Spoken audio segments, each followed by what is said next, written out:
公元23年10月，刘秀被任命为行大司马事，北渡黄河。他只带了几名亲信及数千人前往，而此时的黄河以北，数万大军的势力遍地都是，而且各种势力还错综复杂。因此，他此行并不是率军出征，而是以更始政权钦差大臣的身份，去说服和拉拢北方各郡以及各股势力的。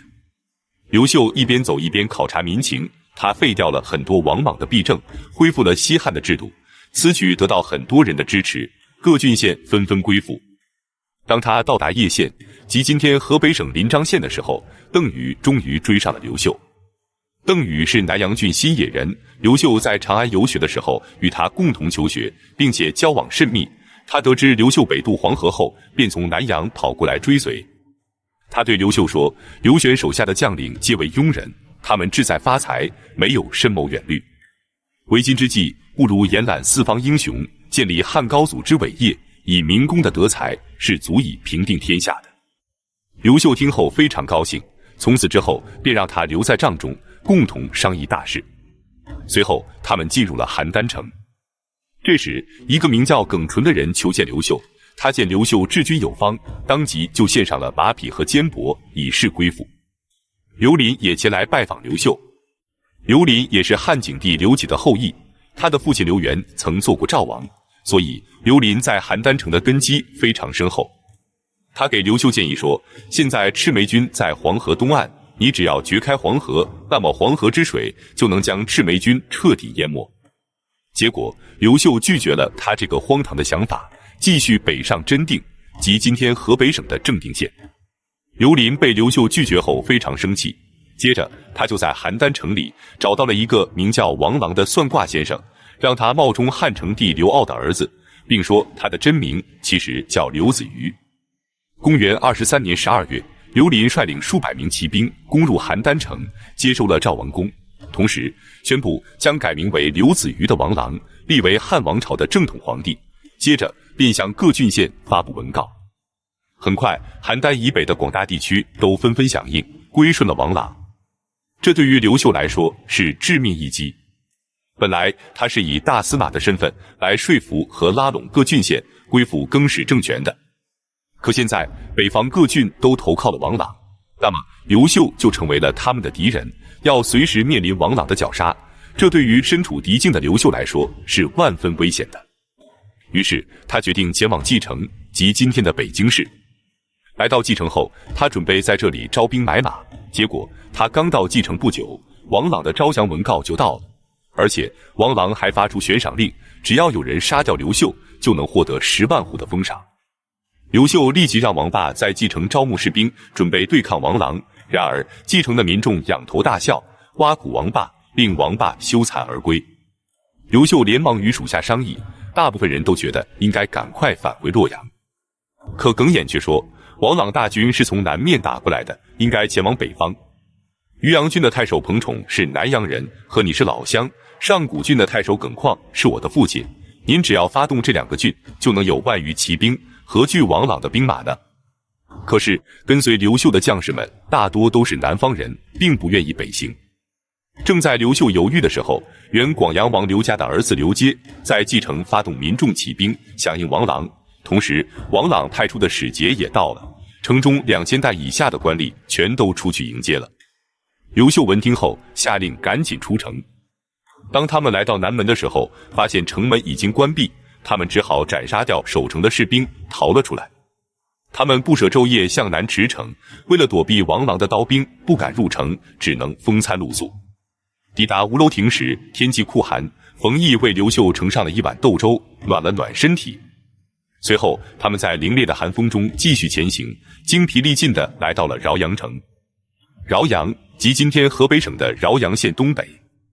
人困马乏的他们急需休整，于是刘秀等人便来到了饶阳城下，诈称自己是王朗派来的使节，要进城办事。守城的将士打开城门，将他们带到驿站，并给他们端来了饭菜。然而他们饥渴难耐，狼吞虎咽的样子，立即就引起了驿站官员的猜疑，派人在外面大声地说，邯郸将军到了。刘秀的属下顿时就紧张了起来，准备夺门而逃。刘秀却沉稳地回应道，那就请邯郸将军进来相见吧。就这样，在彼此的试探之中，刘秀等人总算是有惊无险地饱餐了一顿，然后便离开了饶阳城。此时天气越来越冷，天空竟然还飘起了大雪。他们迎着大雪，昼夜奔驰，来到了曲阳城。刘秀正在犹豫要不要进城的时候，探马来报，王朗的追兵马上就要追上了。于是他们只能继续策马狂奔。不多时，探马又报，前面有一条滹沱河挡住了去路，而且河上没有船，都是碎冰，人和马根本就过不去。这真是前进无路，后有追兵，刘秀等人再次陷入了绝境。刘秀为了稳住军心，故作镇静地让王霸亲自前去查看。王霸看过后非常的绝望，但为了不让大家恐慌，他回来后谎报说河面已经结冰，大军完全可以渡河。将士们听后非常高兴，继续前行。神奇的是，当他们来到河边的时候，河水竟然真的结冰了，于是大军顺利地渡过了滹沱河。过河之后，刘秀又迷茫了，他不知道应该再往哪里跑。正在这时，突然走过来一位白衣老者，他告诉刘秀：“你们赶快前往信都吧，距离此处只有80里。”刘秀茅塞顿开，立即率领众人前往信都。信都即今天河北省的冀州市，信都郡的太守任光也是南阳人。当北方各郡都纷纷投靠王朗的时候，任光却不为所动。王朗派使者来劝降任光，结果他把使者都给斩杀了。正当任光忧虑自己要独守孤城的时候，突然传来消息，说刘秀来了。任光非常高兴，开门出来迎接刘秀。不多时，和成郡的太守丕同也率领着2000精骑来追随刘秀了。此时大家议论纷纷，多数人都建议让信都的士兵护送刘秀前往长安。可丕同却说，现在官民私汉久矣，所以刘玄和王朗冒充的刘子瑜才可以快速的得到响应。如果你现在回到长安，岂不是白白的失去黄河以北的土地，还大损你的威信吗？刘秀觉得有理，便不打算走了。可他们虽然有了3路大军，但都是几千人的队伍，如果王朗的大军前来，还是无法抵抗的。于是刘秀提议，要不然就先去投奔城头子路或者栗子都吧。城头子路的首领名叫袁岑，字子路，他与刘许在卢县的城头起兵，因此被称为城头子路，拥兵20余万。卢县即今天济南市的长清区。栗子都，东海人，他在今天的山东郯城起兵，拥兵6、7万人。可刘秀的这个提议立即就被任光给否决了。然后他给出的建议是，凭我们现在的实力，确实无法抵挡住王朗，但是我们可以去招募奔命之兵，去攻击周围不服从我们的郡县。同时发布檄文，告诉各地，凡是不开城投降的，一旦城破，我们就允许士兵们任意抢劫财物。这样许多人就会为了贪图财物而来，我们招募士兵就容易多了。最后刘秀同意了任光的建议，并开始制定行动计划。首先他任命任光为左大将军，李忠为右大将军，万修为偏将军，丕同为后大将军。他们4个人分别带着本部人马出城去招募奔命之兵。所谓奔命之兵，是指在太平年间，朝廷会让各郡举荐一些彪悍善战的猛士，平时享有朝廷的俸禄，一旦国家有难，首先召集的就会是这些人。为了稳定后方，刘秀任命宗广为信都太守，留守信都。之后任光便给各地发送檄文，檄文中写道，大司马刘秀亲率城头子路和栗子都的100万大军从东方而来，专门讨伐各路的反贼，目的就是借助这些强盗的名号震慑四方。就这样，刘秀便招募到了3万多人，开始向北方挺进，夺取了曲阳。为了解除后顾之忧，刘秀决定派遣刘植去招降真定王刘阳。刘阳也是汉景帝刘启的后裔，他拥兵10多万人，是一股举足轻重的势力。最终在刘植的极力劝说下，刘阳在王朗和刘秀之间选择了刘秀，并且还将自己的外甥女郭圣通嫁给了刘秀。酒宴上，刘阳还亲自击烛助兴。从此之后，刘秀的兵力大增，有了对付王朗的资本。那么刘秀能否打败王朗，并在河北站稳脚跟呢？我们下期接着讲述。上期我们讲到，刘秀没有听从耿弇的建议，从蓟城出来后就一路向南而去，最后还迎娶了真定王的外甥女郭圣通。而此时，距离他迎娶女神阴丽华才仅仅过去了半年之久。他们走后，耿弇则返回了上古郡。上古郡的治所在今天张家口怀来县小南新堡镇的大古城村。耿弇的父亲耿况是上古郡的太守。回去后，他就请求父亲出兵南下攻打邯郸。然而，他父亲却告诉他，现在并不是我们想不想出兵的问题了。王朗已经派兵北上，准备来攻打上古郡了。这时，上古郡的公曹寇寻建议可以联合渔阳郡一起反攻王朗。商议决定后，就立即派寇寻出使渔阳郡。渔阳郡的治所在今天北京市密云区十里堡镇的统军庄村。渔阳郡的太守彭宠同意联合，愿派3000骑兵一同前往。于是，寇寻和耿弇便率领着渔阳郡和上古郡的骑兵长驱南下，反攻王朗。很快，他们就拿下了涿郡和中山郡的22个县，一路势如破竹，来到了广阿城，即今天河北省的龙窑县东。在这里，他们终于找到了刘秀，与刘秀合兵一处。接下来的目标便是邯郸城。然而，正当刘秀准备向邯郸挺进的时候，却听说刘玄已经派谢公来围攻邯郸了。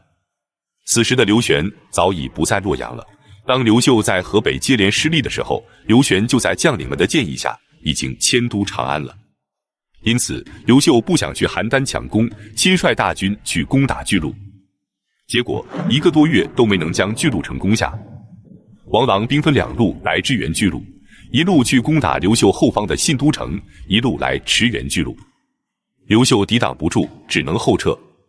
这时，耿纯建议，与其被王朗大军围攻巨鹿，还不如直接去攻打邯郸城。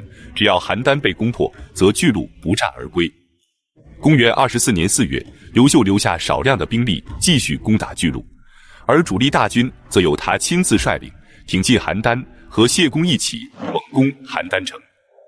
王朗没想到刘秀会声东击西，来得如此迅速，很快就抵挡不住了，连忙派了1名大臣前来谈判。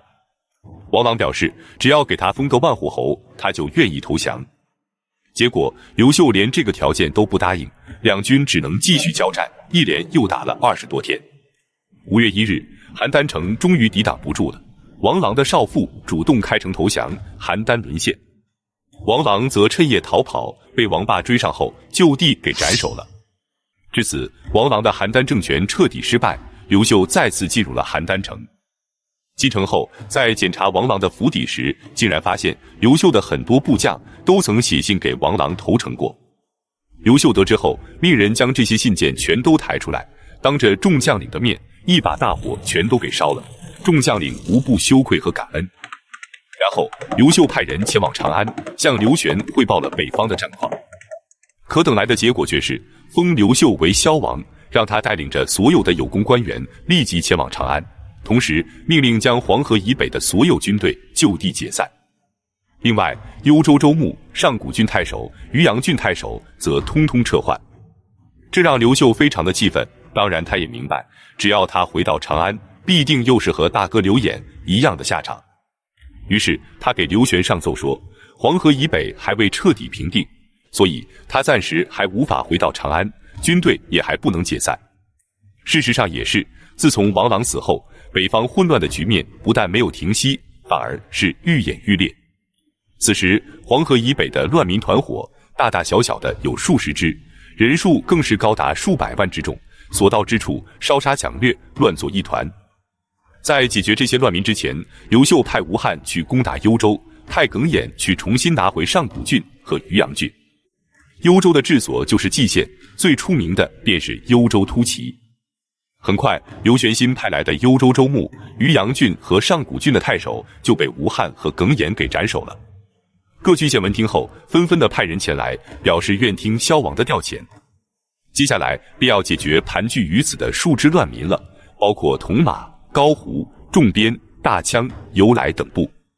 首先要解决的就是势力最大的铜马部，他们盘踞在谯县附近，即今天河北省的新集市东。刘秀率军从邯郸出发，前往青阳，即今天的清河县。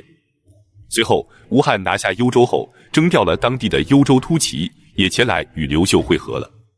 这时，同马部急不可耐地发起了挑战，然而刘秀却始终扎营不出，大家都不明白他究竟是何用意。1个月之后，刘秀秘密地派了一支兵马，截断了同马部的粮道。不多时，粮草告急的同马兵便开始军心动摇了。刘秀趁机发起攻击，同马部大败后逃走，在逃到馆陶县的时候，彻底将其击溃。这时，高胡部和重编部也从东南方向赶来，与同马部的败兵会合后，向刘秀发起攻击。结果，他们战败后逃走，刘秀率军追击，一直追杀到濮阳山，即今天河北省满城区西边的时候，高胡部和重编部也投降了。在这里，数十万部众被刘秀收编，从此关西一带的人都称刘秀为同马帝。剩下较大的2支还有由来部和大羌部。刘秀率军从元氏县开始追击，一直追到北平，将其击败。这个北平不是今天的北京，而是河北保定的满城区北。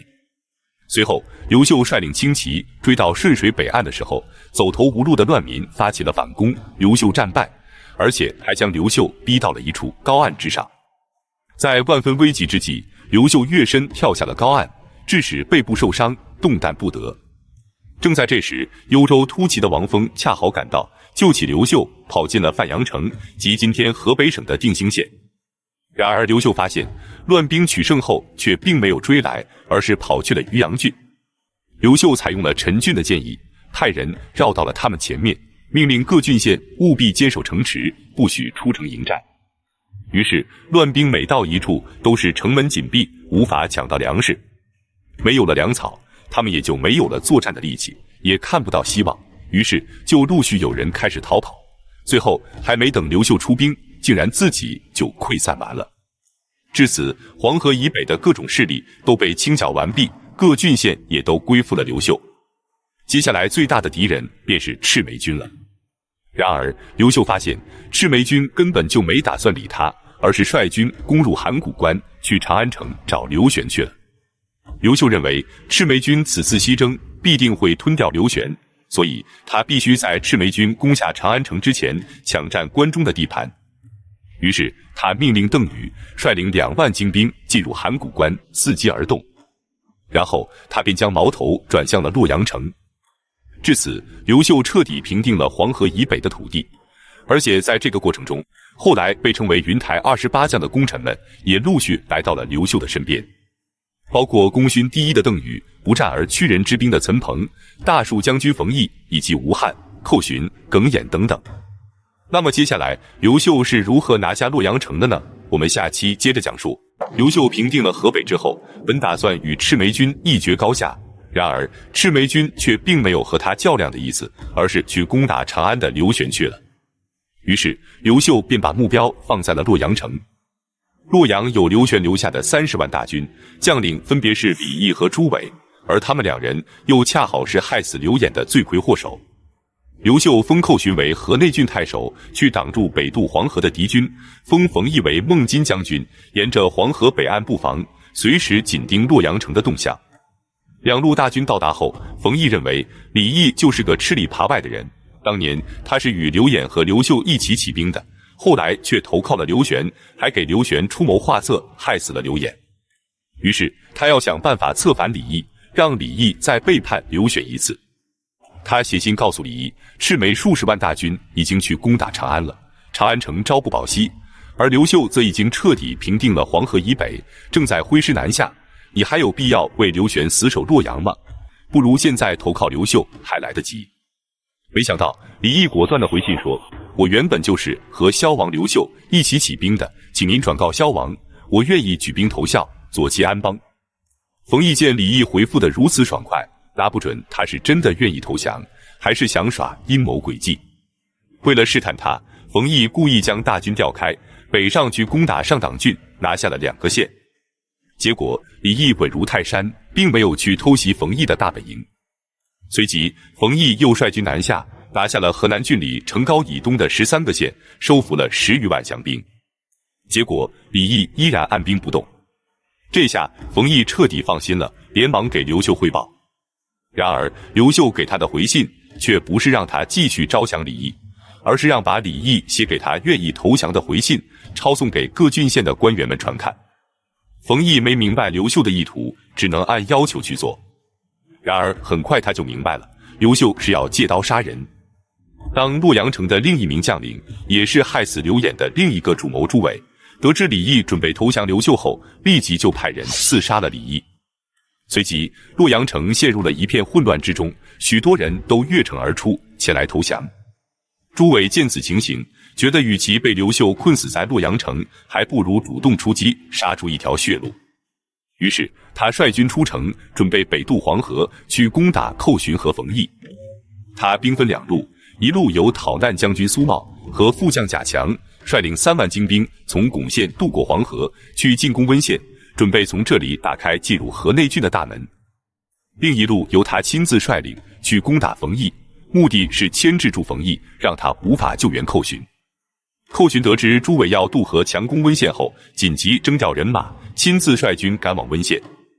温县是河内郡的屏障，一旦温县失守，则河内郡就无险可守了。次日清晨，两军开始交战。正当朱伟的大军猛攻温县的时候，冯异却派出了一支援军赶来支援。当援军远远出现的时候，城上的士兵们就大喊：“刘公的大军到了！”朱伟的士兵们听后，真以为是刘秀的大军赶来支援了，顿时就士气全无，朝着洛阳方向就开始逃跑。最终，苏茂逃回了洛阳城，贾强战死，数千士兵投河而死，1万余人被俘。同时，冯异这边也率领众将士猛攻朱伟，朱伟战败，也率部逃回了洛阳城。冯异紧追不放，一直追到了洛阳城下。朱伟自从进入洛阳城后，就紧闭城门，固守不出。冯异和寇寻率军绕着洛阳城转了一圈后，决定班师回营，以待战机。这时候，将领们都觉得刘秀称帝的时机已经成熟了。冯异对刘秀说：“刘玄此次肯定会被赤眉军打败，到时候天下再次无主，必然更加的混乱。所以，为了大汉的社稷，为了黎民百姓，恳请大王称帝吧。”其他将领也纷纷上书。刘秀再三推辞之后，决定接受他们的请求。公元25年6月20日，刘秀在鄗县的南郊登基称帝，大赦天下。但是刘秀称帝后并没有定都，因为举天下之大，唯有2个地方最有帝王气，一个是长安，一个是洛阳。长安已被刘玄占领，而且此时赤眉军和刘玄正在长安城死拼，刘秀就不去凑热闹了，那么剩下的就是洛阳了。公元25年7月下旬，刘秀亲率20余万主力从邯郸南下，准备攻取洛阳。一方面，他派耿弇和陈俊驻扎在怀县东北的武社津及今天河南省的武陟县西，严防荥阳以东的更氏军救援洛阳。另一方面，他封吴汉为攻洛前敌主将，岑彭、刘直、冯异、王霸等11位将领为副将，率领主力进攻洛阳。朱伟率领部将拼死反抗，吴汉等人围攻了数月，都没有将洛阳城攻下。但此时，洛阳城的军心已经开始动摇了。负责防守东门的将领决定投降，私下与奸臣达成协议，偷偷地打开东门后，将奸臣和朱佑的大军放入洛阳城。闻讯赶来的朱伟率领守军与奸臣和朱佑展开激战，最终奸臣和朱佑被迫撤军。经此一战，虽然大军没有成功攻入，但朱伟对属下的忠诚却失去了信心，也放弃了死战的决心。刘秀趁此机会，让曾经是朱伟部下的岑彭去劝降朱伟。岑彭来到洛阳城下，对朱伟说：“我以前受过您的恩惠，时常想着报答您。现在更始败亡，而刘秀则百姓归心，你坚守城池的意义又是什么呢？”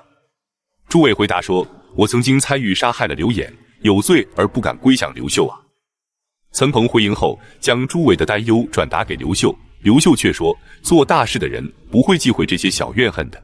如果朱伟归降，我不仅不会杀他，还会给他加官进爵。黄河水可以作证，我绝不食言。”岑彭再次来到城下，转告了刘秀的承诺。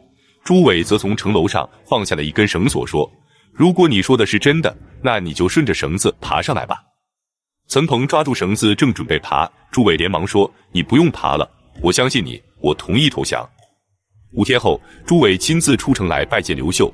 离行前，他告诉部将：“你们坚守城池，等我归来。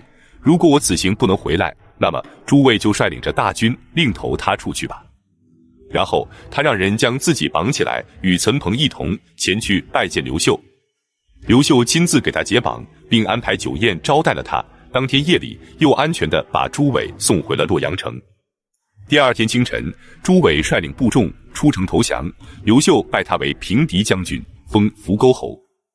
公元25年10月10日，刘秀率军进入了洛阳城，并将洛阳定为都城，从此东汉建立。本期视频就到这里，感谢观看，下期再见。